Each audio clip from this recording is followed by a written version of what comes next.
السلام علیکم ورحمۃ اللہ وبرکاتہ۔ الحمد للہ رب العالمین والصلاة والسلام علی نبینا محمد وعلی آلہ وصحبہ اجمعین ومن تبعہم بإحسان الی یوم الدین۔ اعوذ باللہ السمیع العلیم من الشیطان الرجیم من ہمزہ ونفخہ ونفثہ۔ بسم اللہ الرحمن الرحیم۔ محمد الرسول اللہ والذین معہ اشداء علی الکفار رحماء بینہم تراہم رکعا سجدا یبتغون فضلا من اللہ ورضوانا سیماہم فی وجوہہم من اثر السجود ذلک مثلہم فی التوراۃ ومثلہم فی الانجیل کزرع اخرج شطأہ فآذرہ فاستغلظ فاستوى علی سوقہ یعجب الزراء لیغیظ بہم الکفار وعد اللہ الذین آمنوا وعملوا الصالحات منہم مغفرۃ واجرا عظیما۔ سب سے پہلے ہر طرح کی حمد اور ثنا، تعریف اور توصیف، عظمت اور بزرگی، کبریائی اور بڑائی اللہ رب العزت کے لیے لائق اور زیبا ہے، جس کی نعمتیں بے شمار ہیں، جس کے احسانات انگنت ہیں، اور ہمارا یہ عقیدہ اور ایمان ہے کہ اللہ تعالیٰ کی ان ساری نعمتوں میں اللہ تعالیٰ کی سب سے بڑی نعمت یہ ہے کہ اللہ نے ہم کو مسلمان بنایا۔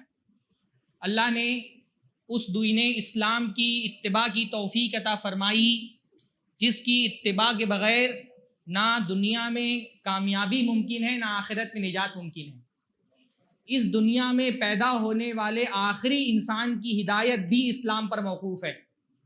حضرت آدم کی آخری اولاد جو اس دنیا میں پیدا ہوگی، اس کو بھی اگر جنت جانا ہے تو اسلام کے علاوہ کوئی اور راستہ جنت کے لیے نہیں کھلا ہوا ہے۔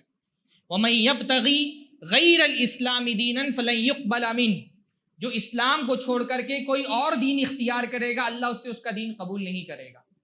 قیامت تک کے لیے انسانوں کی ہدایت کا واحد راستہ اسلام ہے۔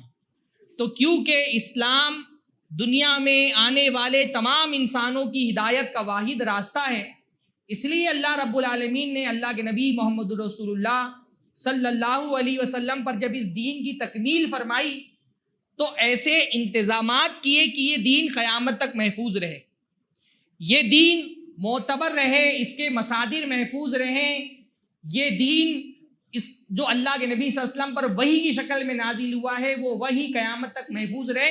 اللہ تعالیٰ نے اس کے انتظامات کر دیے، اور ان انتظامات میں سب سے عظیم ترین انتظام یہ تھا کہ اس دین کو روایت کرنے والے جو سب سے پہلے راوی تھے وہ پورے انسانی ذخیرے میں چنے ہوئے سب سے اعلیٰ ترین لوگ تھے۔ اللہ کے نبی محمد رسول اللہ صلی اللہ علیہ وسلم کے جو صحابہ تھے وہ کون ہیں؟ اس دین کے پہلے راوی ہیں۔ صحابہ اللہ کے نبی صلی اللہ علیہ وسلم اور امت کے درمیان کا واسطہ ہیں، ان کو اگر بیچ سے نکال دیا جائے تو امت کا اپنے نبی سے تعلق ٹوٹ جاتا ہے۔ صحابہ وہ پل ہیں جس سے امت اپنے نبی سے جڑتی ہے، اگر اس پل کو توڑ دیا جائے تو امت کا اپنے نبی سے تعلق ٹوٹ جاتا ہے۔ یہ دین، یہ قرآن، یہ سنت، اللہ کے نبی کی سیرت، اللہ کے نبی کی حدیثیں، یہ احادیث میں جو ساری تفصیلات اللہ کے نبی کی شخصیت سے متعلق موجود ہیں، اللہ کے نبی کے سارے افعال جو ہم جانتے ہیں، اللہ کے نبی کو ہم جتنا کچھ جانتے ہیں، کیسے پتہ چلا ہم کو؟ یہ اللہ کے نبی کے صحابہ تھے جنہوں نے ان کو روایت کیا ہے۔ یہ پہلی جماعت تھی جس نے اللہ کے نبی صلی اللہ علیہ وسلم کا ساتھ دیا۔ جو قرآن اللہ کے نبی صلی اللہ علیہ وسلم پہ اترا اس کو کس نے لکھا؟ انہوں نے لکھا۔ جو قرآن اللہ کے نبی پہ اترا اس کو جمع کس نے کیا؟ یہ صحابہ تھے جنہوں نے اس کو جمع کیا، اس کے مصاحف تیار کرائے۔ یہ قرآن اللہ کے نبی کے صحابہ نے روایت کیا۔ اللہ کے نبی صلی اللہ علیہ وسلم کی حدیثیں، عبادت کی ساری تفصیلات، آج ہم نماز پڑھتے ہیں، جس صورت میں نماز پڑھتے ہیں، ہم کو کیسے پتہ چلا کہ اللہ کے نبی ایسے نماز پڑھتے تھے؟ اللہ کے نبی کے صحابہ نے بتایا۔ ہمارے روزے، ہمارے حج، ہماری صدقات و خیرات، حتیٰ کہ اللہ کے نبی صلی اللہ علیہ وسلم کی باریک سے باریک تفصیلات جو ہم کو بتائیں وہ کیسے بتائیں؟ اللہ کے نبی صلی اللہ علیہ وسلم کی ان صحابہ کے ذریعے سے، ہے نا؟ یہ امت کے کتنا ہم امتیوں پر اللہ کے نبی صلی اللہ علیہ وسلم کے ان صحابہ کا کتنا بڑا احسان ہے۔ ہم آج اگر نبی کو جانتے ہیں تو ان صحابہ کا احسان ہے، ان کی وجہ سے ہم اللہ کے نبی محمد رسول اللہ صلی اللہ علیہ وسلم کو جانتے ہیں، ہے نا؟ نبی کی شخصیت کی اتنی باریک تفصیلات صحابہ کرام نے، کبھی کبھی تعجب ہوتا ہے، یعنی اللہ کے نبی صلی اللہ علیہ وسلم کبھی ہنسے تو صحابہ نے صرف اتنی چیز محفوظ نہیں کی کہ اللہ کے نبی ہنسے۔ صحابی کہتے ہیں فَضَحِكَ النَّبِيُّ صلی اللہ علیہ وسلم حَتَّى بَدَتْ نَوَاجِذُهُ، اللہ کے نبی ایسا ہنسے کہ اللہ کے نبی صلی اللہ علیہ وسلم کی داڑھ دکھائی دینے لگی۔ صرف ہنسنا محفوظ نہیں کیا، ہنسنے کی کیفیت بھی محفوظ کر لی۔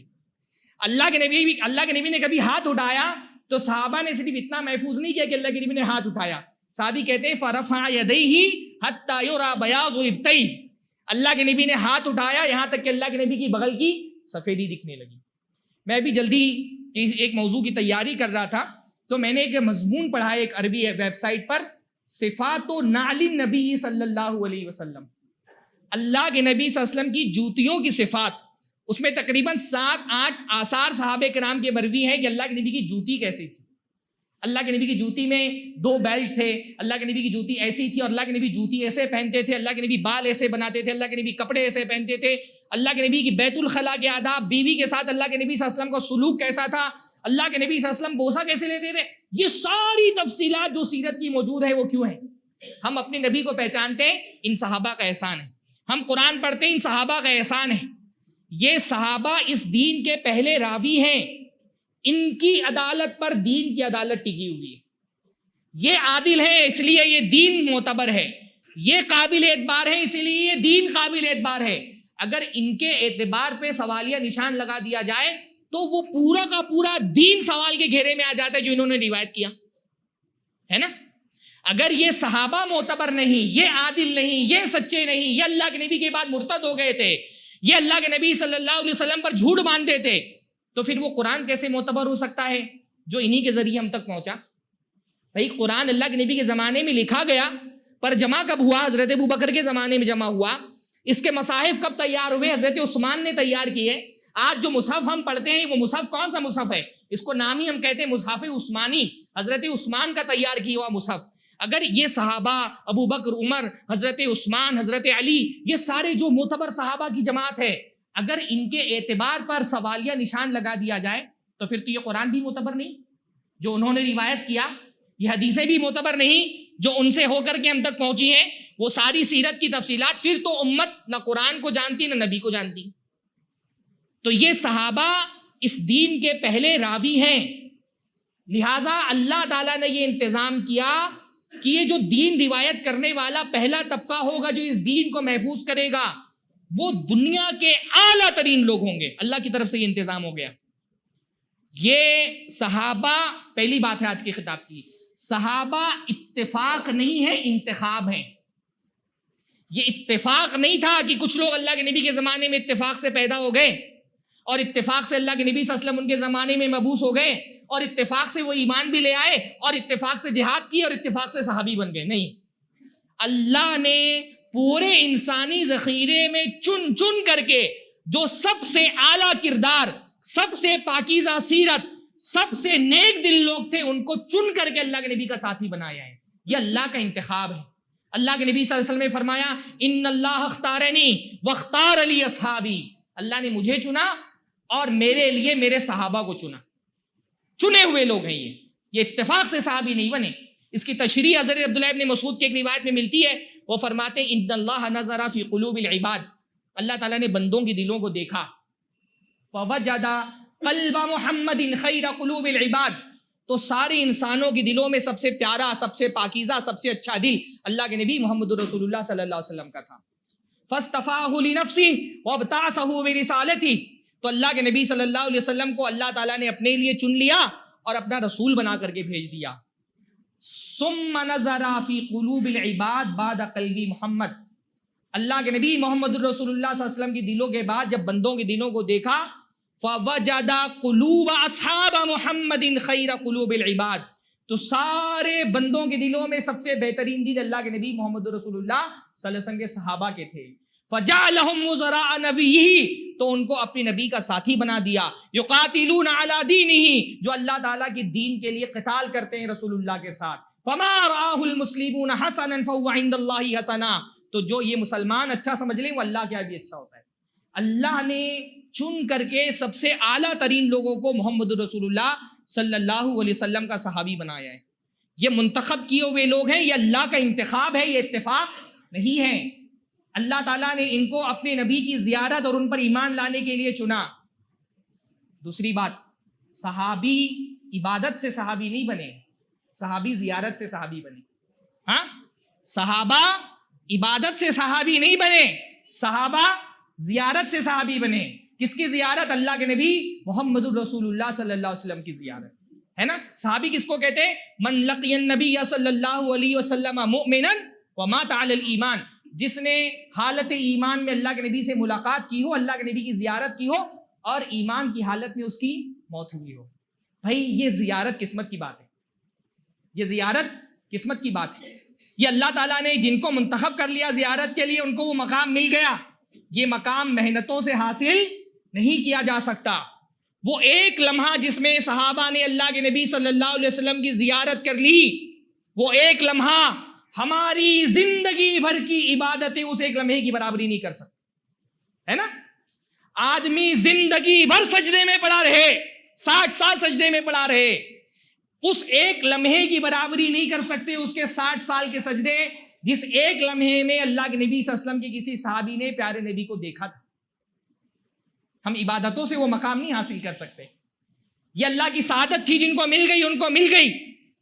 یہ اللہ رب العالمین کا فضل تھا کہ صحابہ کرام اللہ کے نبی پہ ایمان لائے، اللہ کے نبی کے ساتھ جہاد کیا. ہم اپنی عبادتیں پہاڑوں تک کے لے کے چلے جائیں، ہاں پہاڑوں جیسی عبادتیں جمع کر دیں. حضرت ابن عمر رضی اللہ تعالیٰ نے فرمایا لا تسبوا اصحاب النبی صلی اللہ علیہ وسلم، اللہ کے نبی صلی اللہ علیہ وسلم کے صحابہ کو برا بھلا مت کہو. لمقام احدہم ساعۃ خیر من عمل احدکم 40 سنہ، تم میں کا کوئی آدمی 40 سال عبادت کرتے رہے، ان کے ایک لمحے تک اللہ کے نبی کے لیے جو ایک لمحہ ان کے ساتھ ملا نا، اس لمحے کی برابری نہیں کر سکتا. تمہاری 40 سال کی عبادتیں اللہ کے نبی صلی اللہ علیہ وسلم کے صحابی نے ایک لمحہ جو دے دیا، ایمان کی حالت میں اللہ کے نبی کی زیارت کر لی، تمہاری 40 سال کی عبادتیں ان کا مقابلہ نہیں کر سکتی. وہ عام لوگ نہیں ہے بھائی. صحابیت وہ مقام نہیں جس میں کوئی محنت اور عبادت سے پہنچ سکے. صحابیت جیسے نبوت ہے، نبوت کسبی نہیں ہے کہ کوئی آدمی عبادت کر کے نبی بن جائے، ویسے صحابیت بھی وہابی ہے، کسبی نہیں ہے. کوئی آدمی محنت کر کے صحابی نہیں بن سکتا.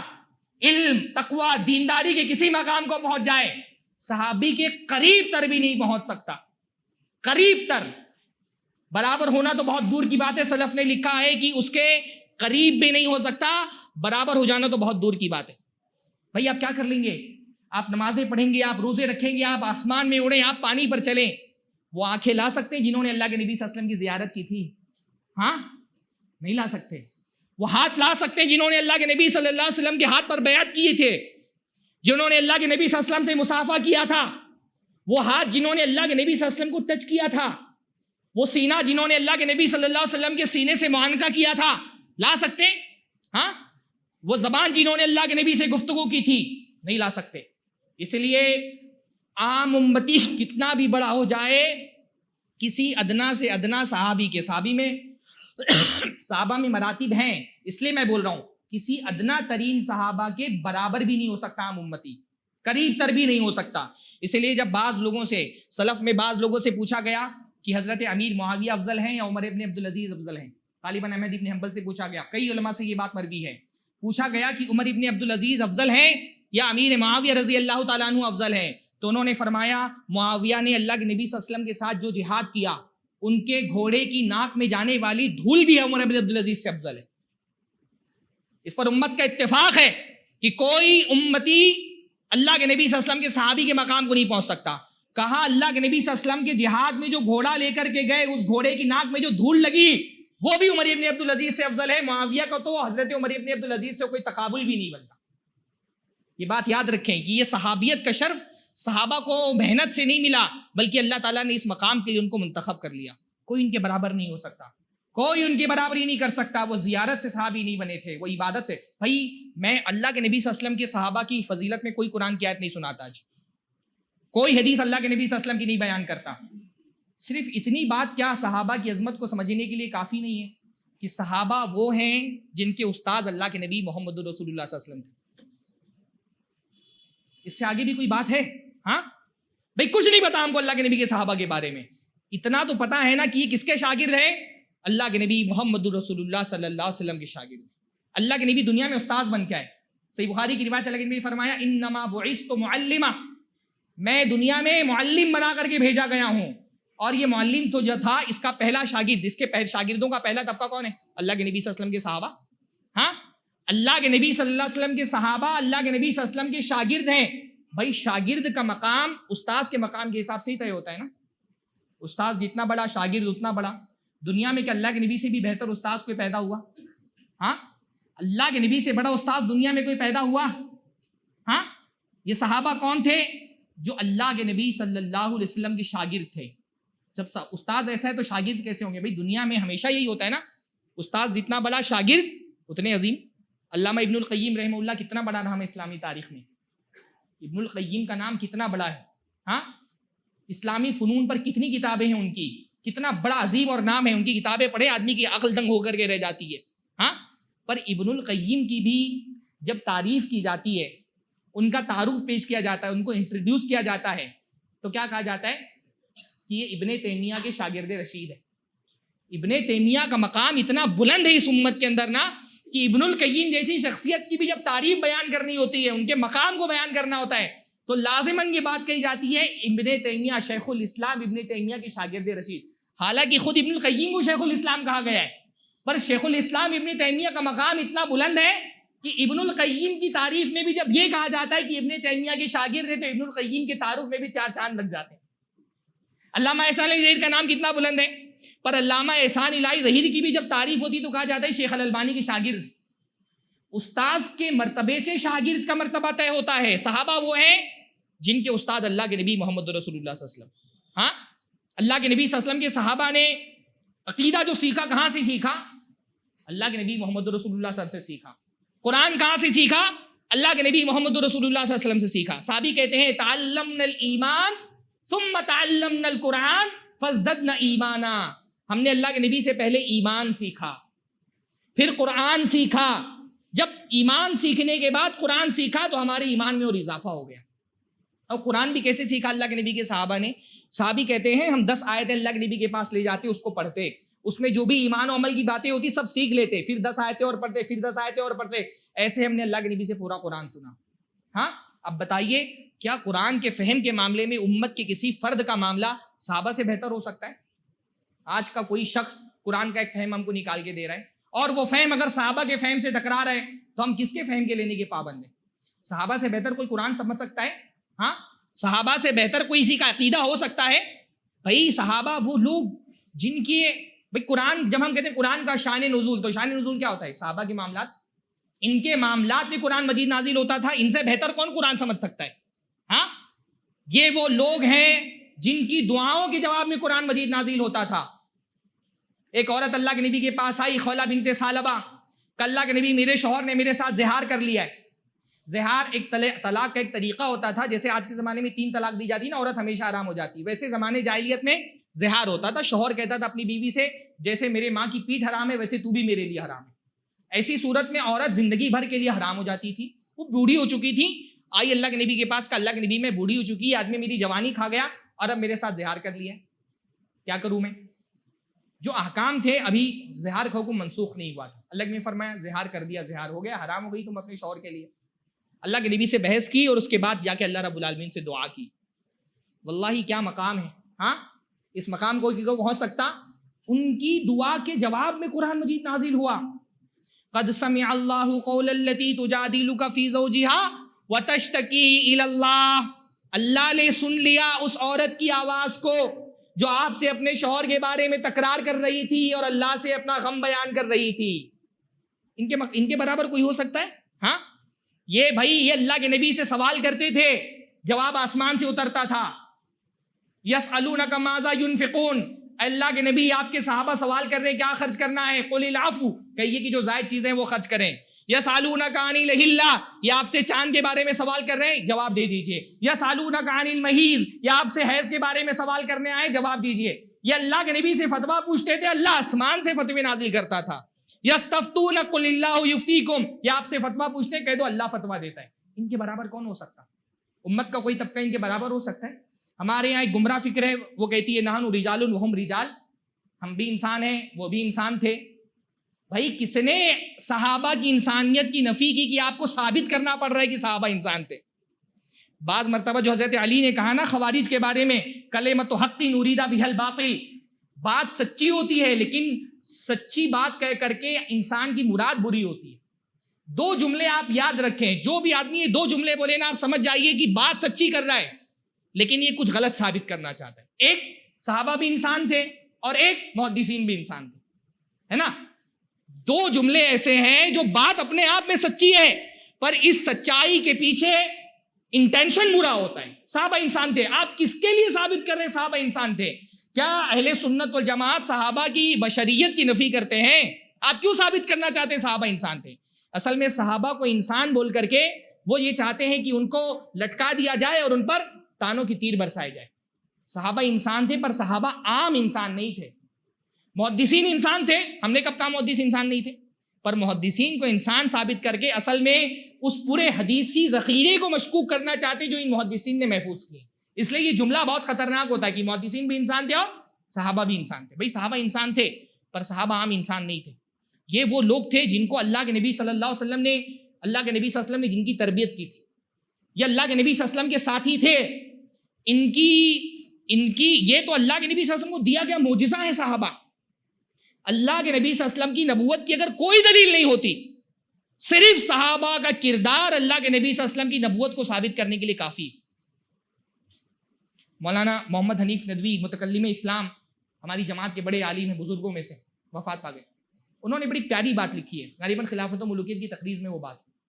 انہوں نے لکھا قرآن کی جو آیت سورہ فتح کی, محمد الرسول اللہ, محمد صلی اللہ علیہ وسلم اللہ کے رسول ہیں. والذین معہ, اور جو لوگ اللہ کے نبی کے ساتھ ہیں. پوری سورہ فتح کی آیت میں صحابہ کرام کی تعریف بیان کی گئی. کفار پر سخت ہیں, آپس میں نرم ہیں, کثرت سے رکوع سجدہ کرتے ہیں. انہوں نے کہا محمد الرسول اللہ ایک دعویٰ ہے اور آگے کی پوری آیت اس دعوے کی دلیل ہے.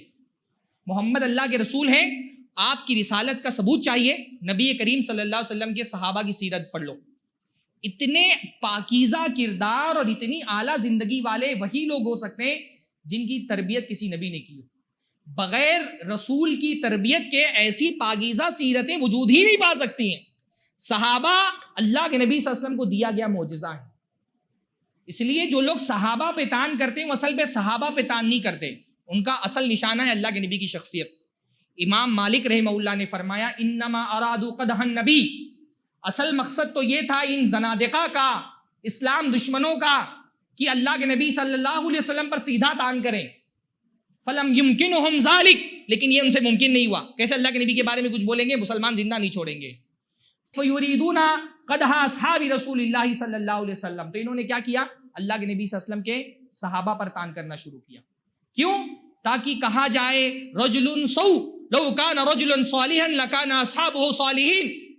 یہ انہوں نے اللہ کے نبی کے صحابہ پہ اس لیے تان کیا کہ تاکہ بعد میں لوگ بولیں ارے جب لوگ اتنے برے ہیں تو جن کے ساتھی وہ بھی برا ہوگا. اگر یہ صحابہ برے ہیں تو جو ساتھی ہیں ان کا وہ بھی برا ہوگا. تو اصل میں یہ صحابہ کے ذریعے سے اللہ کے نبی تک پہنچنا چاہتے ہیں. امام ابو زرع رازی نے فرمایا کہ انما ادى الینا هذا الكتاب والسنہ اصحاب رسول اللہ صلی اللہ علیہ وسلم. یہ قرآن و سنت ہم کو اللہ کے نبی صلی اللہ علیہ وسلم کے صحابہ نے دیا ہے, ان کے ذریعے ہم تک پہنچائے. فیریدون ان یجرحوا شہودنا لیبطلوا الکتاب والسنہ, تو یہ لوگ صحابہ کرام پہ اس لیے تان کرتے ہیں تاکہ جو ہمارے گواہ ہیں انہی کو مجروح کر دیا جائے. جب گواہ مجروح ہو جائیں گے تو جو گواہی قرآن و سنت کی روشنی میں وہ اپنے آپ باطل ہو جائے گی. اس لیے آپ دیکھیں گے نا, وہ لوگ جو صحابہ پہ تان کرتے ہیں ان کے یہاں قرآن نہیں, ان کے یہاں سنت نہیں. قرآن ان کے یہاں تقیہ کتنا بھی کر لیں, حقیقت تو یہی ہے کہ وہ کہتے ہیں اصلی قرآن تو حضرت علی نے ترتیب دیا تھا اور ہمارے اماموں کے ہاتھ میں پھر انہوں نے دے دیا, اور ہمارے 12ویں امام آئیں گے تو اصلی قرآن لے کر کے آئیں گے. قرآن کو تو مانتے نہیں, حدیثوں کو تو کھلے عام انکار کرتے ہیں. ہاں, تو یہ صحابہ ہیں ان کی, اس لیے اللہ تعالیٰ نے ان کی عدالت قرآن میں ہی پختہ کر دی. قرآن پڑھے گا آدمی وہاں سمجھ جائے گا کہ یہ وہ لوگ ہیں جو عادل تھے, پاک باز تھے. ان کی عدالت و صداقت پر قرآن نے مہر لگا دی. ہاں, اللہ رب العالمین نے ان کے بارے میں فرمایا وَلَكِنَّ اللَّهَ حَبَّبَ إِلَيْكُمُ الْإِيمَانَ وَزَيَّنَهُ فِي قُلُوبِكُمْ. اللہ تعالیٰ نے ایمان تمہارے لیے محبوب بنا دیا, تمہارے دلوں میں ایمان کو مزین کر دیا. ہاں, وَكَرَّهَ إِلَيْكُمُ الْكُفْرَ وَالْفُسُوقَ وَالْعِصْيَانَ, تمہارے لیے کفر کو, نافرمانی کو, گناہ کو ناپسندیدہ بنا دیا. ہم صحابہ کو ان آیتوں سے پہچانتے ہیں. ہاں, اللہ نے ظاہر باطن ہر چیز کی تصدیق کر دی. ہاں, قرآن کی جو آیت ہے کتنی پیاری ہے, تراہم رکعا سجدا یبتغون فضلا من اللہ ورضوانا. تم صحابہ کا دیکھتے ہو کثرت سے رکوع سجدہ کرتے ہیں. صحابہ میں آپ کو شاید ہی کوئی صحابی ملے گا جو تہجد کی نماز نہ پڑھتا ہو. کثرت سے رکوع سجدہ کرتے ہیں. یہ کیا ہے؟ صحابہ کا ظاہر ہے. اور باطن کیا ہے؟ یبتغون فضلا من اللہ ورضوانا، اللہ کا فضل اور اس کی رضا چاہتے ہیں. ظاہر بھی اللہ تعالیٰ نے عدالت کی مہر لگا دی، باطن کی بھی تزکیہ کر دیا اللہ تعالیٰ نے کہ باطن کیا ہے؟ یہ رکوع سجدہ. کیونکہ بھائی نماز تو منافقین بھی پڑھتے تھے، منافقین کی نماز کے بھی ظاہر اور باطن کا ذکر قرآن میں آیا. ظاہر کیا ہے منافقین کا؟ اذا قاموا الی الصلاۃ قاموا کسالی، سستی سے نماز پڑھنے کے لیے کھڑے ہوتے ہیں. اور باطن کیا تھا منافقین کا؟ ہاں، یراؤن الناس، لوگوں کو دکھانے کے لیے نماز پڑھتے ہیں. صحابہ کے بارے میں فرمایا یہ وہ لوگ ہیں جن کے دل میں ایمان کو مزین کر دیا، یہ اللہ کا فضل اور اس کی رضا چاہتے ہیں. یہ وہ لوگ ہیں جن کا ذکر ان کے پیدا ہونے سے پہلے، قرآن و سنت سے پہلے اللہ تعالیٰ نے تورات و انجیل میں فرما دیا.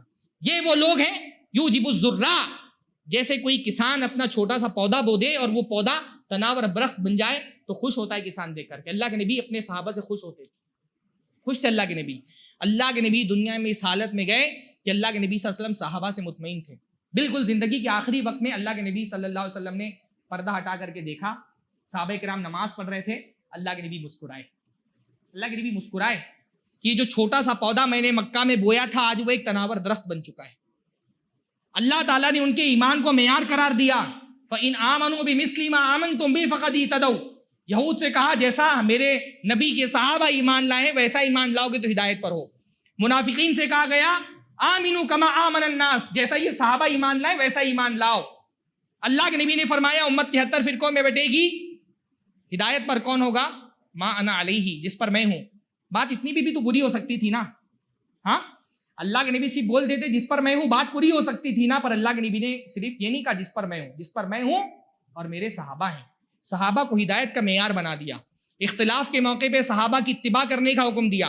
فرمایا جب میرے بعد اختلاف دیکھو فعلیکم بسنتی، میری سنت کو لازم پکڑنا. بات یہاں پہ ختم ہو سکتی تھی پر اللہ کے رسول نے آگے بڑھ کے کیا کہا؟ وسنت الخلفاء الراشدین المہدیین، یہ میرے صحابہ جو ہدایت یافتہ ہیں ان کی سنت کو لازم پکڑنا. ہم بہت پوائنٹ والی بات بول رہا ہوں، میرے سارے درس کا خلاصہ یہ بات ہے. ہم نے صحابہ کو ان آیتوں سے پہچانا ہے، ہم نے صحابہ کو ان حدیثوں سے پہچانا ہے نا. ہم صحابہ کو کیسے جانتے ہیں؟ قرآن کی ان آیتوں سے جانتے ہیں اور اللہ کے نبی صلی اللہ علیہ وسلم کی ان حدیثوں سے جانتے ہیں. جب صحابہ کی شخصیتوں پر قرآن و سنت نے عدالت کی مہر لگا دی تو کیا اب یہ گنجائش باقی بچتی ہے کہ ہم اب اس کے بعد اللہ کے نبی کی وفات کے بعد ان صحابہ کی تاریخ پڑھ کر کے ان کے بارے میں کوئی رائے قائم کریں؟ نہیں سمجھ رہے.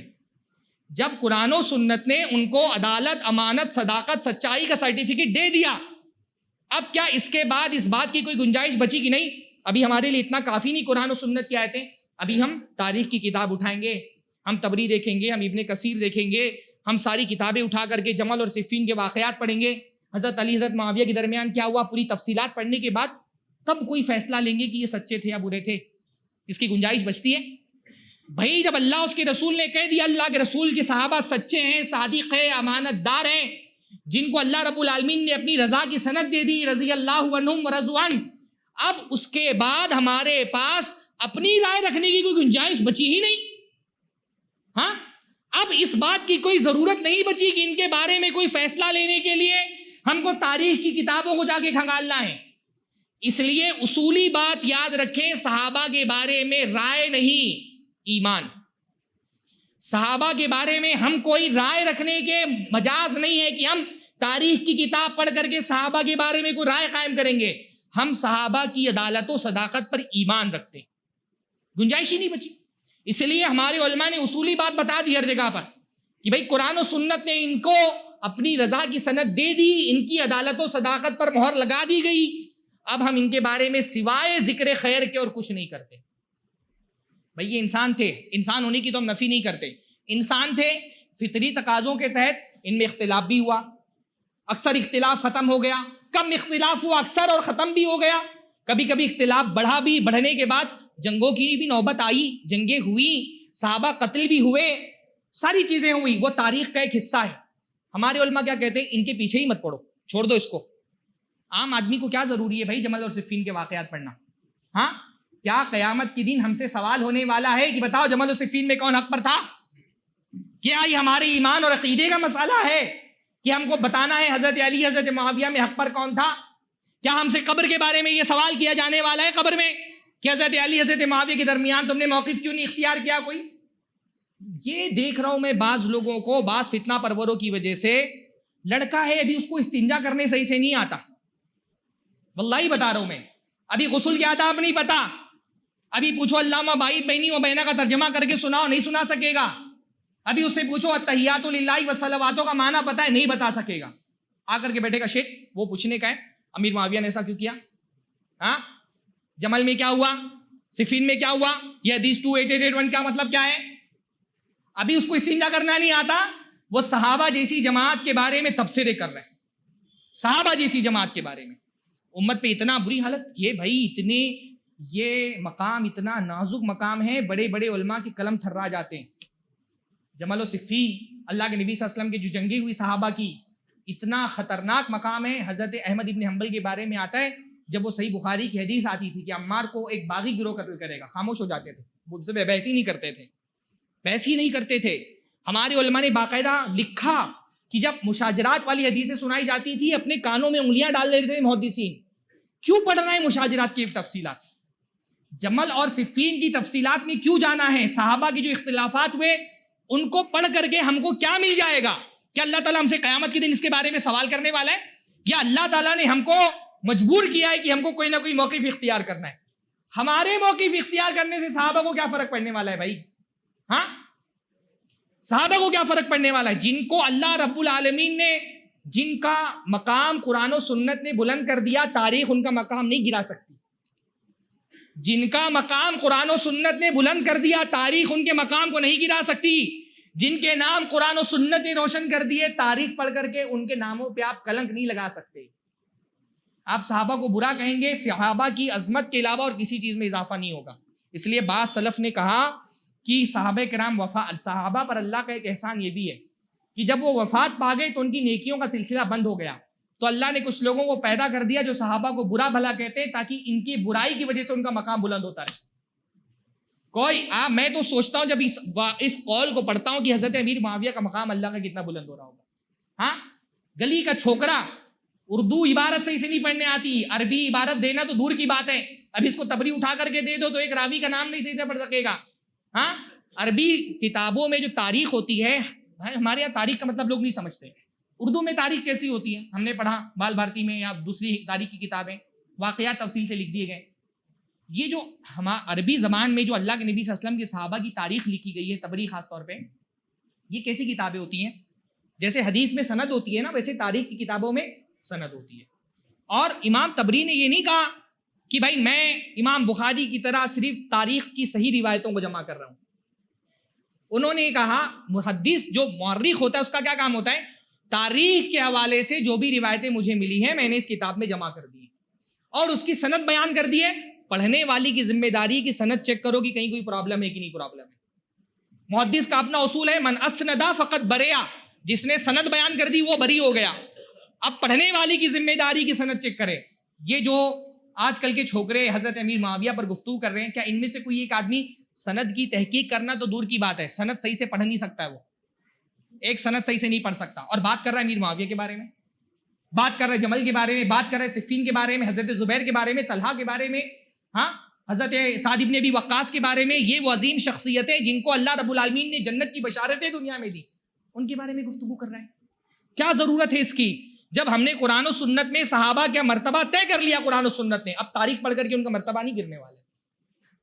تو اصولی بات، اس لیے ہم بار بار ہمارے علماء ایک بات لکھتے ہیں، الکف والامساک اما شجر بین اصحاب نبی صلی اللہ علیہ وسلم من خلاف۔ اللہ کے نبی صلی اللہ علیہ وسلم کے صحابہ کے درمیان جو بھی اختلافات ہوئے ان کے بارے میں ہم کو کیا کرنا ہے؟ چپ ہو جانا ہے، خاموش رہنا ہے، کچھ نہیں بولنا ہے۔ چپ رہیں گے تو اللہ تعالیٰ آپ سے نہیں پوچھے گا کہ چپ کیوں تھے، بول دیا تو اللہ کے یہاں جواب دینا پڑے گا۔ کوئی رائے دے دی، کچھ بھی بول دیا، اللہ تعالیٰ کے یہاں جواب دینا پڑے گا۔ یہ چھوٹی موٹی شخصیتیں نہیں ہیں، یہ اللہ کے نبی صلی اللہ علیہ وسلم کے صحابہ ہیں۔ ان کی آنکھوں نے اللہ کے نبی صلی اللہ علیہ وسلم کے چہرے پر نور کا دیدار کیا ہے، ان کے بارے میں ایک بات غلط بول دی، اللہ کے یہاں پکڑ ہوگی۔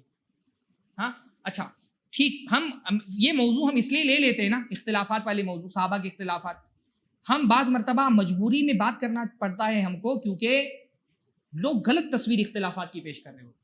آپ بولیں گے کہ جب اللہ کے نبی کے صحابہ کے بارے میں اصولی موقف، اسٹینڈرڈ جو ایک رائے ہے ہمارے سلف کی، اہل سنت والجماعت کی، کہ اس کے بارے میں خاموش رہنا چاہیے، تو ان موضوعات کو علماء کیوں لیتے ہیں؟ علماء اولاً اس کا ذکر نہیں کرتے، اس پہ بات نہیں کرتے، بلکہ ہمارے تو علماء نے کہا ہے، ہاں امام ابن بطہ نے غالباً لکھا ہے کہ وہ کتابیں تک مت دیکھو جن میں یہ ساری تفصیلات لکھی گئی ہیں۔ بعض صحابہ نے، بعض سلف نے کتابیں جلا دیں، کہا کہ اپنے کان بند کر لیے، کہا نہ سنو نہ سناؤ، جو لکھ رہے ہیں اس کے پاس بیٹھو مت، ان ساری تفصیلات کو مت پڑھو۔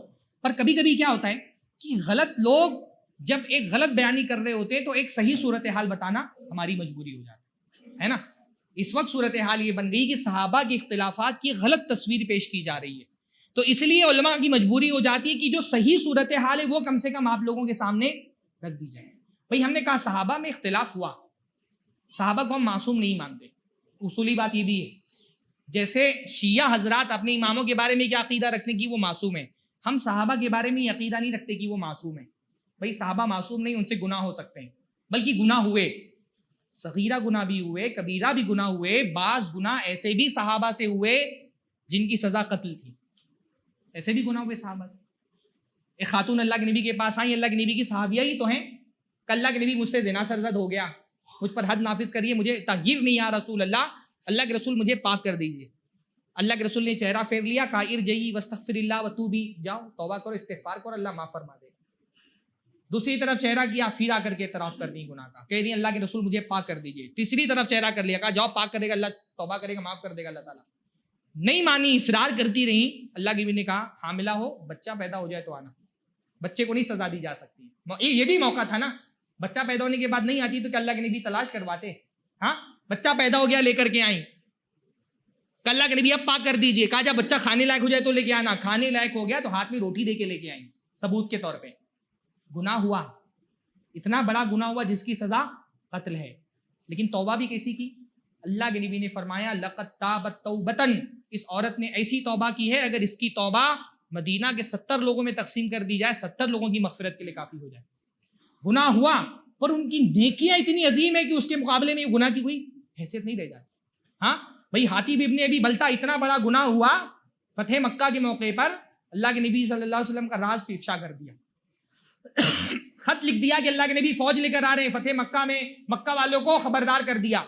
جاسوس کی سزا اسلامی شریعت میں قتل ہے۔ حضرت عمر نے تلوار نکالی کہ اللہ کے نبی حکم دیجیے اس کا سر قلم کر دوں۔ اللہ نے فرمایا عمر وہ بدری صحابی ہیں، تم کو پتا ہے بدریوں کو اللہ رب العالمین نے بدریوں کو مخاطب کیا اور فرمایا تم کوئی گناہ کر لو اللہ تعالیٰ نے تم کو بخش دیا، تمہاری پکڑ نہیں ہوگی۔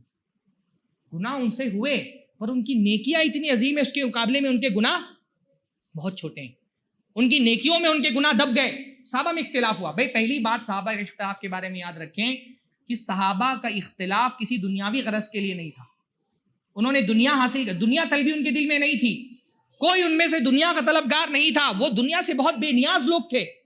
ہاں حضرت زبیر ابن العوام، حضرت طلحہ بن عبید اللہ، یہ جو لوگ حضرت معاویہ کی فوج میں تھے، بھائی یہ وہ لوگ تھے جن کو حضرت عمر نے اپنے بعد ان 6 لوگوں کی جو کمیٹی بنائی تھی اس میں شامل کیا تھا، اور انہوں نے کہا ہم کو خلافت نہیں چاہیے۔ حضرت زبیر نے، حضرت طلحہ نے، حضرت طلحہ حضرت عثمان کے حق میں معزول ہو گئے اور حضرت زبیر حضرت علی کے حق میں اپنا ہاتھ پیچھے دستبردار ہو گئے، یہ دنیا کے طلبگار نہیں تھے۔ امام ابن خلدون نے لکھا کہ جو بھی صحابہ کرام کے درمیان جنگیں ہوئی لم یکونوا فی محاربۃ لغرض دنیوی، کوئی دنیاوی غرض ان کو نہیں تھی، دنیا کی چاہت نہیں تھی ان کو، ولا لاستشعار حق دین، اور ان کے دل میں دوسرے کے لیے کوئی نفرت نہیں تھی۔ صحابہ کے بارے میں قرآن نے اصولی بات کیا بتائی؟ رحماء بینہم، آپس میں ایک دوسرے پہ رحم کرنے والے تھے، ایک دوسرے سے محبت کرتے تھے۔ اختلافات ہو گئے، غلط فہمیوں کی وجہ سے ہوئے، سیاسی اختلاف تھے۔ پہلی بات تو صحابہ کے عقیدے اور دین میں کبھی اختلاف نہیں ہوا، صحابہ کا جو اختلاف تھا وہ عقیدے کا اختلاف تھا نہیں، عقیدے میں سارے صحابہ ایک زبان تھے، عقیدے میں کوئی اختلاف نہیں تھا، دین کے بیسک مسائل میں کوئی اختلاف نہیں تھا، عقیدے کے بعد فروعی مسائل میں تھا اختلاف، بے اللہ تعالیٰ کو دیکھا کہ نہیں اللہ تعالیٰ رسول اللہ نے، اس پہ اختلاف، ہاں دنیا میں پہلے کیا پیدا کیا گیا، اسی بات چھوٹی چھوٹے عقیدے کے فروعی مسائل میں اختلاف تھا، اصول ایمان میں صحابہ میں کوئی اختلاف نہیں تھا۔ صحابی، کوئی بھی صحابی نہ کافر تھے نہ بدعتی تھے، نہ کسی صحابی نے دوسرے صحابی کو کافر یا بدعتی نہیں قرار دیا۔ ان کے اختلافات سیاسی تھے، اجتہادی تھے، غلط فہمیوں کی وجہ سے تھے، ایک دوسرے سے نفرت کرنے والے نہیں تھے وہ۔ اس لیے صحابہ کے درمیان جنگیں ہوئیں، پر یہ جنگیں ویسی جنگیں نہیں تھی جیسی مسلمان کافروں سے جنگیں لڑتے تھے، ہے نا. کافروں سے جو جنگ لڑتے تھے اس میں تو غلام بنایا جاتا تھا، مال غنیمت لوٹا جاتا تھا، لونڈیا بنایا جاتا تھا عورتوں کو. صحابہ کے درمیان جو جنگیں ہوئی اس میں مال غنیمت نہیں لوٹا گیا، کسی نے کسی کو غلام نہیں بنایا، کسی کے قتل پر کوئی خوش نہیں ہوا. حضرت علی سے پوچھا گیا جو لوگ مارے گئے ان جنگوں میں، فرمایا ہمارے مقتولین اور ان کے مقتولین دونوں کی دونوں جنت میں ہیں. جو قتل ہوئے ان کی جنازے کی نماز دونوں طرف کے لوگوں نے پڑھی. حضرت علی نے جب حضرت طلحہ کی لاش دیکھی رو پڑے حضرت طلحہ کی لاش دیکھ کر کے. حضرت زبیر کا جب تلوار لے کر کے آیا ہے ان کا قاتل اور کہا میں نے قتل کر دیا حضرت زبیر کو، حضرت علی نے فرمایا ابشر قاتل ابن صفیہ بالنار، کہ جس نے ابن صفیہ حضرت صفیہ کے بیٹے کو قتل کیا ہے اس کو خوشخبری سنا دو جہنم کی. کوئی خوش نہیں تھا اس سے. ہاں ایک مرحلے میں تو حضرت طلحہ کی جب ان کی وفات ہوئی ہے اور ان کی لاش دیکھی حضرت علی نے حضرت حسن سے فرمایا حسن تمہارے باپ کو پتہ نہیں تھا کہ معاملہ یہاں تک پہنچ جائے گا، کاش میں آج سے 20 سال پہلے موت پا چکا ہوتا. کوئی خوش نہیں تھا. حضرت علی کی وفات ہوئی، حضرت معاویہ کو جب خبر ملی رونے لگے، تو ان کی بیوی نے کہا آپ نے ان سے جنگ کی اور ان کی وفات پر رو بھی رہے. تو حضرت معاویہ نے فرمایا ویحک تمہاری بربادی ہو، تم کو پتہ نہیں ما فقد الناس من العلم والفضل والفقہ، کہ کیسا عالم اور فاضل اور فقیہ انسان تھا جس کو آج دنیا نے کھو دیا. ایک دوسرے سے نفرت نہیں کرتے تھے. حتیٰ کہ صحابہ کی جو جنگیں تھیں آپس میں وہ ویسی جنگیں بھی نہیں تھی جیسی جنگیں صحابہ نے خوارج سے لڑی، بدعتیوں سے بھی جنگ ہوئی نا. یمامہ کی جنگ ہوئی، حضرت علی نے بدعتیوں سے جنگ لڑی. نہروان کی جنگ بدعتیوں سے لڑی، خوارج سے لڑی. خوارج سے لڑنے کی تاکید اللہ کے رسول نے فرمائی. صحابہ اس جنگ سے خوش ہوئے. حضرت علی رضی اللہ تعالیٰ عنہ نے جنگ لڑی، خوارج کو قتل کیا، اور اللہ کے نبی نے فرمایا تھا خوارج کی جماعت میں ایک آدمی ہوگا ذوالثدی، پستانوں والا آدمی ہوگا. حضرت علی تلاش کیا پورے فوج میں مقتولین میں جا کر کے، جب وہ آدمی مل گیا جس کی علامت اللہ کے نبی نے بتائی تھی کہ خوارج کا سردار ہوگا، حضرت علی نے سجدہ کیا. خوارج سے جو جنگ لڑی صحابہ کی جنگ ویسی بھی نہیں تھی. یہ جنگ غلط فہمیوں کی وجہ سے ہوئی، اور اس کے پیچھے جو ہے وہ سبائی سازشی ٹولہ تھا، ان کی وجہ سے یہ جنگ کی نوبت آ گئی. ایک دوسرے سے غلط فہمی میں مارے گئے لوگ، پر صحابہ میں سے کوئی بھی خوش نہیں تھا. حضرت علی، حضرت عائشہ رضی اللہ تعالیٰ عنہ، روایتوں میں آتا ہے کہ جب وہ ذکر آتا تھا جمل کا تو روتی تھی، اتنا روتی تھی کہ ان کا دوپٹہ بھیگ جاتا تھا. وہ فرماتی تھی کہ مجھے نہیں پتا تھا کہ قتال ہو جائے گا، میں تو سمجھتی تھی میرے مقام کی وجہ سے مسلمانوں میں امن ہو جائے گا، فرقہ بندی رک جائے گی، اس لیے میں گئی تھی. صحابہ ان جنگوں سے خوش نہیں تھے. اچھا اہم ترین بات ہے ان جنگوں کے بارے میں کہ صحابہ کے بیشتر افراد ان جنگوں میں شریک نہیں. ایک بہت بڑی غلط فہمی کیا پیش کی جاتی ہے لوگوں میں، آخری بات میں کروں گا، ہے نا. ایک ہمارے یہاں فتنہ پرور ہے نا، سرحد پار بیٹھا ہوا، وہ بولتا ہے کہ بتاؤ اگر تم اس وقت موجود ہوتے تو حضرت علی کا ساتھ دیتے کہ حضرت معاویہ کا ساتھ دیتے. ہاں، اور وہ بدبخت کہتا ہے میں اگر ہوتا تو میں تو اپنی تلوار معاویہ کے سر پہ رکھ دیتا. استغفر اللہ. ہاں، اس جملے میں سب سے بڑا مغالطہ یہ ہے کہ صحابہ کو دو جماعتوں میں تقسیم کر کے دکھایا جاتا ہے کہ صحابہ صرف دو جماعت تھے، ایک حضرت علی کے ساتھ تھی اور ایک حضرت معاویہ کے ساتھ تھی. یہ بات غلط ہے. فتنوں کے وقت، جنگوں کے وقت، اچھا جب بھی میں فتنہ کہہ رہا ہوں، فتنے سے مراد کیا ہے؟ یہ جو جنگ ہوئی، ہم ان جنگوں کو فتنہ کہتے ہیں پر صحابہ کو مفتون نہیں کہتے. ہاں، ہم ان جنگوں کو فتنہ کہتے ہیں پر یہ نہیں کہتے کہ صحابہ فتنے کے شکار ہو گئے. جنگوں کو فتنہ کہتے ہیں.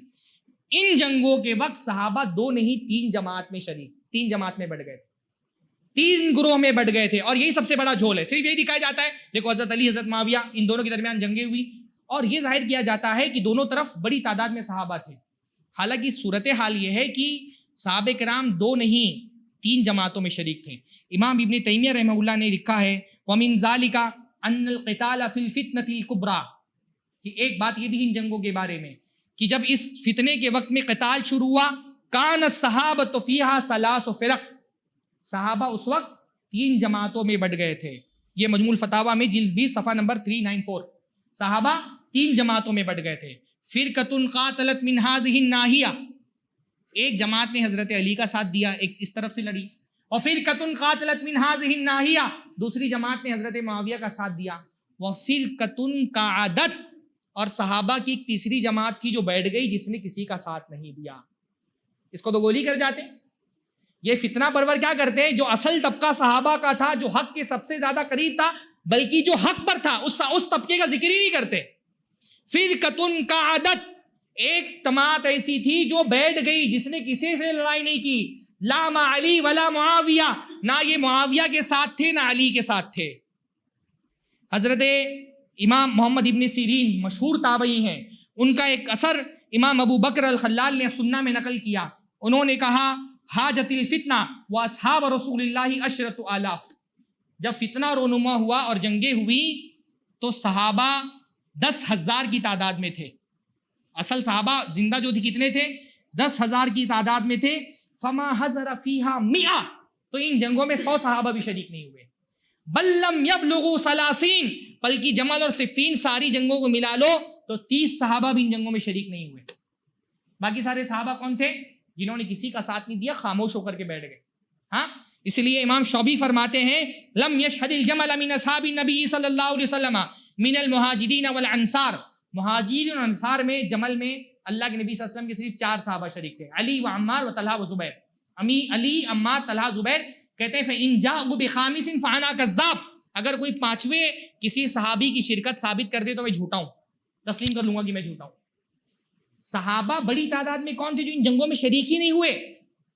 حضرت امام ابن تیمیہ نے ایک جگہ پر یہ بات فرمائی ہے کہ جب یہ جنگیں ہوئی اکثر صحابہ کان ترک القتال افضل، قتال نہیں کرنا یہ افضل تھا. کما ہوا موقف اکثر صحابہ، جیسے کہ اکثر صحابہ کا موقف ہے. اکثر صحابہ کا موقف کیا تھا کہ قتال نہیں کرنا چاہیے. اکثر صحابہ ان جنگوں میں شریک ہی نہیں ہوئے. اور یہ چھوٹے چھوٹے نام نہیں، بڑے بڑے نام. صحابہ میں بڑی تعداد ایسی لوگوں کی تو ان جنگوں میں شریک ہی نہیں ہوئی. بڑے بڑے نام ہیں. حضرت سعد ابن ابی وقاص رضی اللہ تعالیٰ عنہ اللہ کے نبی صلی اللہ علیہ وسلم کے صحابی ہیں، عشر مبشرہ میں سے، وہ کسی کے ساتھ شریک نہیں ہوئے. بلکہ جب جنگیں ہونے لگیں تو کیا کیا انہوں نے؟ وہ مدینہ چھوڑ کے چلے گئے. وہ مدینہ چھوڑ کر کے چلے گئے، ایک دیہاتی آبادی میں جہاں کوئی نہیں رہتا تھا وہاں چلے گئے رہنے کے لیے. ہاں، اور اپنے گھر والوں کو یہاں تک منع کر دیا کہ کوئی جنگ کی خبر بھی میرے تک نہیں آنی چاہیے، مجھے جنگ کی خبریں بھی نہیں سننی ہے کہ کیا ہو رہا ہے جنگ میں. گھر والوں کو بول دیا جب سارے مسلمان متفق ہو جائیں تو میرے پاس آ کر کے بتانا، ورنہ مجھے جنگ کی خبریں بھی نہیں سننی ہے. ان کے بیٹے تھے محمد بن سعد، وہ ایک مرتبہ سوار ہو کر کے آئے اپنے والد کے پاس، اور آ کر کے اپنے والد سے کہا کہ اتنا سب مسائل ہو رہے ہیں، لوگ سیاست کے لیے لڑ رہے ہیں اور آپ یہاں بدوؤں کی طرح دیہات میں بیٹھے ہوئے ہیں، آپ کیوں نہیں شریک ہوتے ان میں؟ تو انہوں نے سینے پہ ہاتھ مار کے اپنے بیٹے کو کہا ان اللہ کے نبی نے فرمایا ہے ان اللہ یحب العبد التقی الغنی الخفی، کہ اللہ تعالیٰ ایسے بندے کو پسند کرتا ہے جو متقی ہو، سارے لوگوں سے بے نیاز ہو کر کے اپنا پوشیدہ رہے، ہاں اپنا سب سے الگ ہو جائے. اللہ تعالیٰ ایسے بندے کو پسند کرتا ہے. یہ وہ صحابہ تھے جنہوں نے اللہ کے نبی صلی اللہ علیہ وسلم کی نصوص جن کے پاس تھے. اس لیے اگر ہم سے کوئی پوچھتا ہے تم کون سے صحابہ کے کیا کرتے تم، تو ہم کیا کہتے ہیں؟ ہم ان تیسرے صحابہ کے ساتھ ہوتے ہیں جنہوں نے کسی سے جنگ نہیں کی.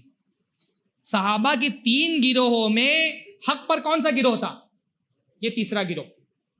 اسی لیے جب علماء کہتے ہیں حضرت علی کے گروہ کے بارے میں تو وہ یہ نہیں کہتے حضرت علی کا گروہ حق پر تھا، وہ کیا کہتے ہیں؟ اقرب الی الحق حضرت علی کا گروہ تھا. جب حضرت علی حضرت معاویہ کے گروہ کے درمیان موازنہ کیا جاتا ہے تو کیونکہ اللہ کے نبی نے فرمایا جو خوارج سے جنگ کرے گا اول الطائفتین الی الحق یا اقرب بالحق، دونوں جماعتوں میں حق سے زیادہ قریب حضرت علی کا گروہ تھا. لیکن جب صحابہ کو 3 جماعتوں میں تقسیم کیا جاتا ہے تو ہم کہتے ہیں ان تینوں جماعتوں میں سب سے سیف کون لوگ تھے؟ جنہوں نے جنگی نہیں کی. سب حق پر صرف یہی لوگ تھے جنہوں نے جنگ نہیں کی، کیونکہ حضرت علی کا تو اجتہاد تھا نا. حضرت علی اللہ کے نبی صلی اللہ علیہ وسلم کا حکم ان کے پاس نہیں تھا. ابو داؤد کی روایت ہے حضرت علی سے پوچھا گیا کہ یہ جو آپ اخبرنا عن مسیرک اعہد اعہد الیک النبی صلی اللہ علیہ وسلم، یہ جو آپ حضرت معاویہ سے لڑنے جا رہے ہیں کہ اللہ کے نبی صلی اللہ علیہ وسلم نے آپ کو کوئی عہد لیا ہے کہ آپ کو لڑ رہا ہے؟ تو حضرت علی نے فرمایا نہیں، ولیکن رأی رأیتہ، میری رائے ہے، میرا اجتہاد ہے. حضرت معاویہ کا بھی کیا تھا؟ اجتہاد تھا. پر یہ تیسرا گروہ جو صحابہ کا تھا یہ اجتہاد نہیں کر رہے تھے، ان کے ساتھ اللہ کے نبی صلی اللہ علیہ وسلم کی نصوص تھے. اللہ کے نبی نے ان کو منع کیا تھا جنگ لڑنے سے. حضرت ابو ہریرہ بھی انہی لوگوں میں سے تھے. ہاں، حضرت ابو ہریرہ رضی اللہ تعالی عنہ انہوں نے اللہ کے نبی صلی اللہ علیہ وسلم کی وہ حدیث روایت کی تھی کہ اللہ کے نبی صلی اللہ علیہ وسلم نے فرمایا ستکون فتن، ان قریب فتنے ہونے والے ہیں، القائد فیہا خیر من القائم، اس میں بیٹھا رہنے والا کھڑے رہنے والے سے بہتر ہوگا. اسی لیے ان صحابہ کو ہم کیا کہتے ہیں؟ قاعدین جو بیٹھے رہے. کہا یہ بیٹھا رہنے والا اس فتنوں کے زمانے میں کھڑے ہونے والوں سے بہتر ہوگا. والقائم فیہا خیر من الماشی, اور جو کھڑا رہے گا وہ چلنے والے سے بہتر ہوگا. اور جو اپنے آپ کو ان فتنوں کے سامنے پیش کرے گا فتنہ اس کو اچک لے گا, اور جو فتنوں سے بچنا چاہے گا اللہ تعالیٰ اس کو بچا لے گا. ان کے پاس حدیثیں تھی اللہ کے نبی کی, اس لیے انہوں نے جنگ نہیں لڑی. ہاں, محمد بن مسلمہ اللہ کے نبی صلی اللہ علیہ وسلم کے صحابی ہیں, ایسے صحابی جن کے بارے میں اللہ کے نبی نے فرمایا لا تضرک الفتنہ, فتنہ تم کو نقصان نہیں پہنچائے گا. یہ بھی ان لوگوں میں سے تھے جنہوں نے جنگوں میں شرکت نہیں کی. انہوں نے حدیث روایت کی کہ اللہ کے نبی صلی اللہ علیہ وسلم نے فرمایا, حضرت محمد بن مسلمہ کو اللہ کے نبی نے فرمایا انہا ستکون فتنۃ وفرقۃ واختلاف, ان قریب فتنے ہوں گے, فرقہ بندیاں ہوں گی, اختلافات ہوں گے. فَإِذَا كَانَ كَذَلِكَ فَأْتِي بِسَيْفِكَ أُحْدًا, تو جب یہ فتنے رونما ہو, مسلمان آپس میں جنگ لڑنے لگے تو کیا کرو, اپنی تلوار احد میں لے کر کے آنا. فَاضْرِبْهُ حَتَّى يَنْقَطِعَ, اور احد کے پہاڑ پہ مار کر کے اپنی تلوار توڑ دینا. اللہ کے نبی کو حکم دیا تھا کسی مسلمان سے لڑنا نہیں, اپنی تلوار توڑ دینا. حَتَّى تَأْتِيكَ يَدٌ خَاطِئَةٌ وَمَنِيَّةٌ قَاضِيَةٌ, یہاں تک کہ کوئی خطا کار ہاتھ آ کر کے آپ کو قتل کر دے یا اللہ تعالیٰ کی طرف سے فطری طور پہ موت آ جائے, پر کسی مسلمان سے لڑنا نہیں. محمد بن مسلمہ کیا کہتے ہیں, فقد وقعت, جیسا اللہ کے نبی نے کہا تھا ویسا ہوا. وفعلت ما قال رسول اللہ صلی اللہ علیہ وسلم, اور میں نے وہی کیا جو اللہ کے رسول صلی اللہ علیہ وسلم نے کہا. یہ صحابہ وہ تھے جو نصوص پر عمل کر رہے تھے, اس لیے ہم کہتے ہیں دو صحابہ تو مجتہد تھے, ان کو بھی ثواب ملے گا. اگر ان کا اجتہاد صحیح تھا تو دو ثواب, غلط تھا تو دو ثواب. لیکن سب سے زیادہ حق پر کون تھا, جو کسی سے نہیں لڑ رہا تھا. کیوں؟ کیونکہ ان کو اللہ کے نبی صلی اللہ علیہ وسلم کی ہدایت پر یہ عمل کر رہے تھے. ابو مسلم انصاری اللہ کے نبی کے ایک بڑے عظیم صحابی ہیں, حضرت علی کے قریبی تھے. تو حضرت علی جب جنگ ہوئی تو حضرت علی ابو مسلم انصاری کے پاس آئے اور ان سے کہا الا تعینوننی علی ھذا القوم, ابو مسلم یہ لوگ مجھ سے لڑنے کے لیے جا رہے ہیں, میں ان سے لڑنے کے لیے جا رہا ہوں, تو تم ہماری مدد نہیں کرو گے؟ ابو مسلم نے کہا کیوں نہیں کریں گے, بالکل کریں گے. اپنی لونڈی سے کہا جاؤ میری تلوار لے کر کے آؤ. لونڈی گئی, تلوار لے کر کے آئی, تلوار لی ہاتھ میں اور تھوڑا سا حضرت علی کو کھول کر کے دکھائی. فَإِذَا هُوَ خَشْبٌ, لکڑی کی تلوار تھی. ہاں, لکڑی کی تلوار تھی. اور حضرت علی سے کہا کہ ان ابن عمک و خلیلی, آپ کے چچا زاد بھائی اور میرے خلیل, میرے دوست, اللہ کے رسول صلی اللہ علیہ وسلم نے مجھ کو وصیت کی تھی کہ جب مسلمانوں کے درمیان جنگیں ہوں, فتنے ہوں, تو تم لکڑی کی تلوار بنا لینا. تو میں نے پہلے سے بنا کے رکھی ہوئی ہے, چلو کس سے لڑنا ہے, چلتا ہوں. ہاں, حضرت علی غصہ ہو گئے, کہا لا حاجت لی فیک ولا فی سیفک, نہ مجھ کو تمہاری ضرورت ہے نہ تمہاری تلوار کی ضرورت ہے, جا رہا ہوں. ہاں, یہ وہ بڑے بڑے صحابہ تھے. اسامہ بن زید کا نام کتنا بڑا ہے, آل بیت میں ان کا شمار ہوتا ہے, اہل البیت میں شمار ہوتا ہے. اللہ کے نبی کے چہیتے, حب النبی کہا جاتا ہے ان کو, اللہ کے نبی کے چہیتے. جب فاطمہ مخزومیہ نے چوری کی تھی, لوگوں نے ان سے سفارش کروائی تھی کیونکہ پتا تھا یہ اللہ کے نبی کے چہیتے. ہاں, اسامہ بن زید نے جنریل صحابہ میں سے تھے بھائی. یہ وہ تھے نا, جیسے اسامہ کے بارے میں جانتے ہیں آپ نا, اللہ کے نبی نے اپنی وفات کے وقت تاکید کی تھی, رومیوں کے خلاف لڑنے کے لیے بھیجا تھا, حضرت اسامہ کو سپہ سالار بنایا تھا. اللہ کے نبی نے فرمایا اس کا باپ سارے انسانوں میں میرا سب سے محبوب تھا, اور اس کے باپ کے بعد یہ سب سے زیادہ محبوب ہے. اسامہ بن زید ان لوگوں میں سے تھے جو کسی کے ساتھ نہیں تھے. ہاں, ایک مرتبہ حضرت علی کے پاس اپنے ایک خادم کو بھیجا کچھ مانگنے کے لیے, کوئی ضرورت طلب کرنے کے لیے. تو ان کو پتا تھا کہ حضرت علی پوچھیں گے کہ اسامہ اس جنگ میں میرے ساتھ کیوں نہیں ہے. تو اپنے ساتھی سے کہا کہ جب حضرت علی یہ سوال کرے تو ان کو کہنا لو کنت فی شدق الاسد فاحب ان اکون معک فیہ, اگر آپ کسی شیر کے جبڑے میں بھی ہوتے نا تو اسامہ یہ پسند کرتا کہ اس شیر کے جبڑے میں بھی آپ کے ساتھ رہے. ولیکن ھذا امر لم ارہ, لیکن یہ جو آپ لڑائی کر رہے ہیں, مسلمانوں کے آپس میں جنگیں ہو رہی ہیں, اس کو میں درست نہیں سمجھتا, اس میں شریک نہیں ہو سکتا. بہرحال بڑی تعداد ہے صحابہ کی جو ان جنگوں میں سرے سے شریک ہی نہیں ہوئے. اور جب صحابہ کو ہم 3 کیٹیگری میں بانٹتے ہیں تو سب سے زیادہ حق پر کون تھے, جنہوں نے جنگیں ہی نہیں کی. اکثر صحابہ کا موقف یہی تھا. اس لیے حافظ ابن کثیر رحمہ اللہ نے بھی فرمایا, یہ بات فرمائی کہ یہ جو جنگیں ہوئی اس میں اکثر صحابہ کا موقف تھا کہ جنگ نہ کی جائے, کیونکہ یہ جنگ نہ اللہ کے نبی نے اس کو واجب کہا تھا نہ مستحب کہا تھا. یہ جنگ اچھی چیز نہیں تھی. اگر یہ جنگیں اچھی چیز ہوتی تو صلح بری چیز ہوتی نا. آخری پوائنٹ میں رکھ رہا ہوں, اگر جنگیں اچھی چیز ہوتی تو صلح بری چیز ہوتی. پر اللہ کے رسول نے صلح کرانے پر حضرت حسن کی تعریف فرمائی نا, تو صلح کرانا بہتر ہے، اس کا مطلب جنگ کرنا اچھی چیز نہیں تھی. پتا کیا چلا؟ صحابہ میں سب سے سیف اور سب سے حق پر کون تھے؟ جنہوں نے جنگیں نہیں کی. اب اگر کوئی ہم سے پوچھے کہ علی کا ساتھ دیتے یا معاویہ کا ساتھ دیتے تو ہم کیا کہتے ہیں؟ ہم وہی بات کہتے ہیں جو حضرت عمر ابن عبدالعزیز نے کہی. کیا فرمایا عمر ابن عبدالعزیز کے سامنے جب جمل و صفین کا تذکرہ ہوا؟ انہوں نے فرمایا ہم وہ لوگ ہیں جن کی تلواروں کو اللہ رب العالمین نے صحابہ کے خون سے محفوظ رکھا. اب ہماری یہ ذمہ داری ہے کہ اپنی زبان کو صحابہ کے ذکر شر سے محفوظ رکھیں. بس ختم، تقریر ختم اس پہ. ہاں، اللہ تعالیٰ نے ہم کو اس زمانے میں پیدا نہیں کیا کہ ہماری تلواروں پر صحابہ کا خون لگے. اب ہم اپنی زبان کو صحابہ کے ذکر شر سے بھی محفوظ رکھتے ہیں. قرآن کی آیت پڑھی، تلک امۃ قد خلت لہا ما کسبت ولکم ما کسبتم ولا تسألون عما کانوا یعملون. یہ لوگ ہیں جو گزر چکے، جو انہوں نے کیا وہ ان کو ملے گا اس کی جزا سزا جو بھی. اور وَلَكُمْ مَا كَسَبْتُمْ، تم نے جو کیا اس کی جزا تم کو ملے گی. وَلَا تُسْأَلُونَ عَمَّا كَانُوا يَعْمَلُونَ، انہوں نے جو کیا اس کے بارے میں تم سے سوال نہیں ہوگا. یہ ختم کر دو بھائی، ختم کر دو. صحابہ کے بارے میں کوئی بات مت بولو، کیا مل جانے والا ہے؟ نہیں، مشن بنا کر کے رکھنا. بعض لوگوں نے مشن بنا لیا ڈھونڈ ڈھونڈ کر کے صحابہ کی غلطی لا کر کے، ہاں، مذاق اڑانا صحابہ کا. بھائی مان لو کہ ساری باتیں الزامات درست ہیں. آخری بات بولتا ہوں، مان لو جو الزامات صحابہ کے بارے میں لگائے جا رہے ہیں سب درست ہیں. ہمارا کیا کام ہے؟ ان غلطیوں کو بیان کرنا. ہاں، آدمی اپنے معتقد پیر اور مولوی جس کا وہ معتقد ہوتا ہے اس کے خلاف ایک زبان نہیں سننا چاہتا. یہی لوگ جو صحابہ کو برا بھلا بول رہے ہیں، مولانا مودودی کی کسی کتاب پر علمی انداز میں بھی تنقید برداشت نہیں کرتے. ہاں، ڈاکٹر اسرار کے خلاف ایک لفظ نہیں سن سکتے. سید قطب کے خلاف ایک لائن پڑھنا گوارا نہیں.